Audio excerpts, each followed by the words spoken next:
ज़्यादातर यहाँ गन्ना बेल्ट है, किसान वर्ग के लोग हैं। अब उसी के विरोध में लोग भाजपा के खिलाफ खड़े हैं। क्या कुछ सुधार लाना चाहिए? मैंने यहाँ के सरकारी स्कूल भी देखे, उनकी स्थिति कुछ बहुत ज़्यादा बेहतर नहीं है। तो क्या आपके प्लान्स हैं कि अगर आप यहाँ से जीतती हैं, तो एजुकेशन में क्या चेंज होना चाहिए? जो हमारे स्कूल्स हैं, जिस तरीके से दिल्ली सरकार ने जो सरकारी स्कूल्स हैं उन्हें डेवलप किया है, इंफ्रास्ट्रक्चर उनका अच्छा किया है, लेकिन अपनी बात को रखना और मुद्दों पे बात करना और तथ्य से बात करना, वो भी एक तरीके का फॉर्म ऑफ अटैकिंग है। तो ऐसा नहीं है, हम हर वक्त अपनी बात को रखते हैं और लहजे का फ़र्क ज़रूर है, लेकिन बात मुद्दों की ही करते हैं। बीएसपी को कैसे देखती हैं? बहुत सारे लोग कह रहे हैं बीएसपी बी टीम है।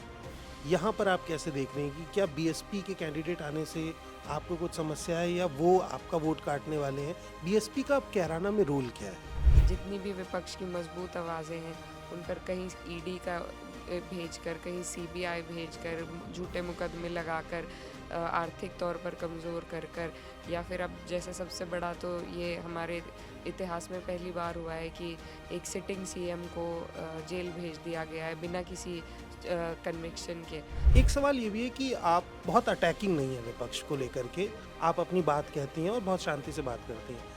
क्या आपको लगता है कि अटैकिंग होना ज़रूरी है, जो जिस तरीके से सरकार ने पिछले 10 साल में काम किया है? और क्योंकि यहाँ पर बेरोज़गारी हमारे क्षेत्र में, देश में पूरी है बल्कि, बहुत है, और खुद सरकार ने कबूला है कि वो 80 करोड़ लोगों को तो अनाज बांटने का काम कर रहे हैं। तो ये काम सरकारों के नहीं है।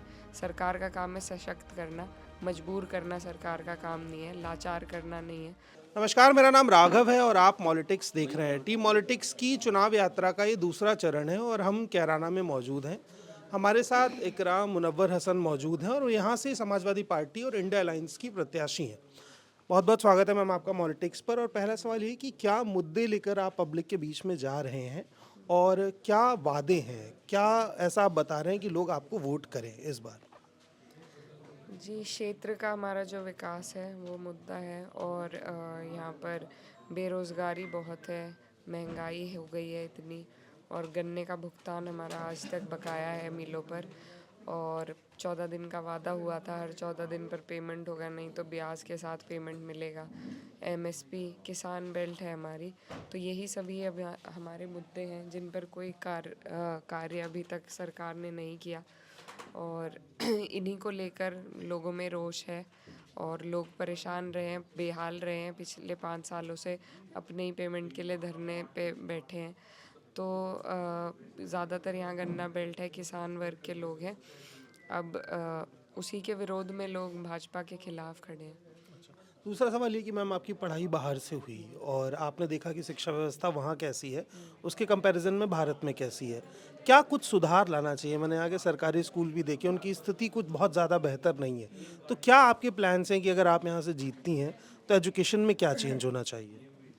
देखिए, मैं कोई ये चेंजेस तो सरकार का कार्य है, किसी एक एमपी के बस की बात नहीं है, लेकिन जो चेंजेस होने चाहिए वो यही है कि जो वेलफेयर स्कीम्स हैं हमारी, वो ख़त्म होती जा रही हैं, क्योंकि सरकार सारे ही सरकारी संस्थाओं को बेचती नज़र आ रही है, और उससे प्राइवेट सेक्टर की एंट्री होगी हर डिपार्टमेंट में, और प्राइवेट सेक्टर आएगा तो महंगाई बढ़ेगी, हर चीज़ हमें महंगी उपलब्ध हो पाएगी। और क्योंकि यहाँ पर बेरोज़गारी हमारे क्षेत्र में, देश में पूरी है बल्कि, बहुत है, और खुद सरकार ने कबूला है कि वो 80 करोड़ लोगों को तो अनाज बांटने का काम कर रहे हैं। तो ये काम सरकारों के नहीं है। सरकार का काम है सशक्त करना, मजबूर करना सरकार का काम नहीं है, लाचार करना नहीं है।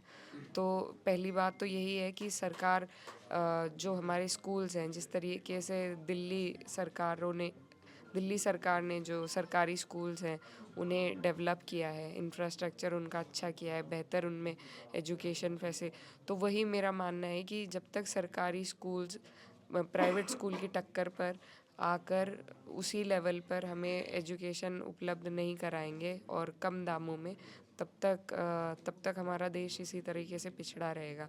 तो इसमें ज़्यादा से ज़्यादा जिम्मेदारी सरकार को लेनी पड़ेगी और बोझ भी सरकार को उठाना पड़ेगा, फीस का, वहाँ के टीचर्स की पेमेंट का, इंफ्रास्ट्रक्चर का।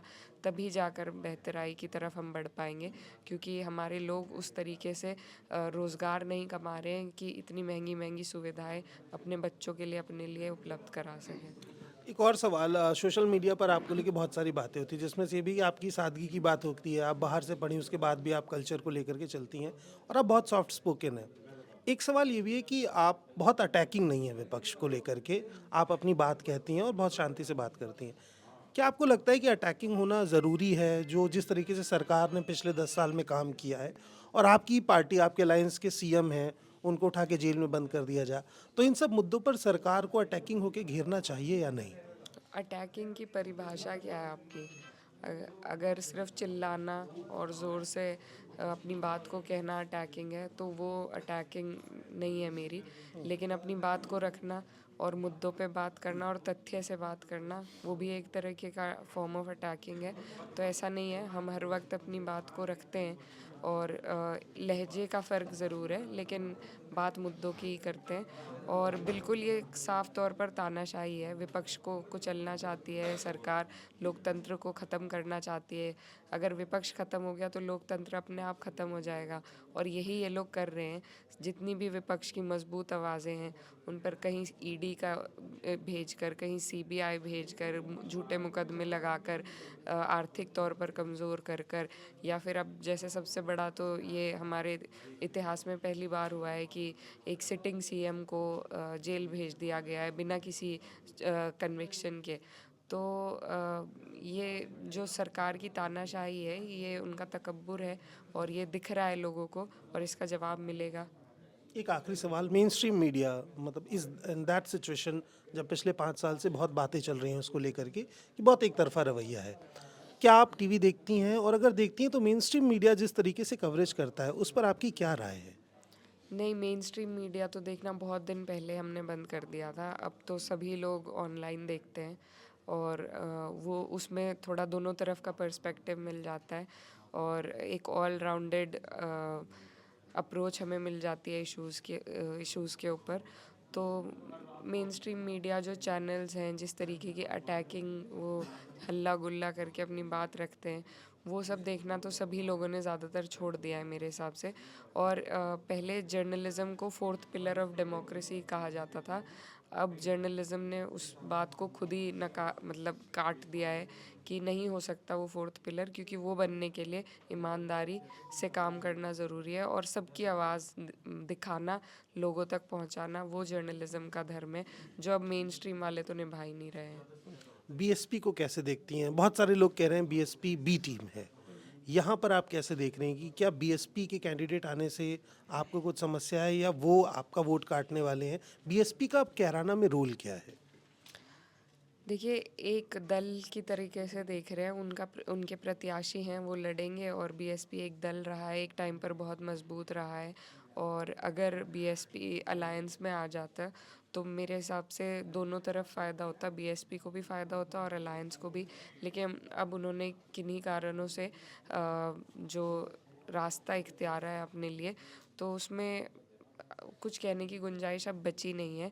हाँ, टक्कर यहाँ पर सीधी सीधी दोनों अलायंस में ही है, तो वो भी हैं तीसरी जगह पर, लेकिन थोड़ा ऑब्लिवियन में है।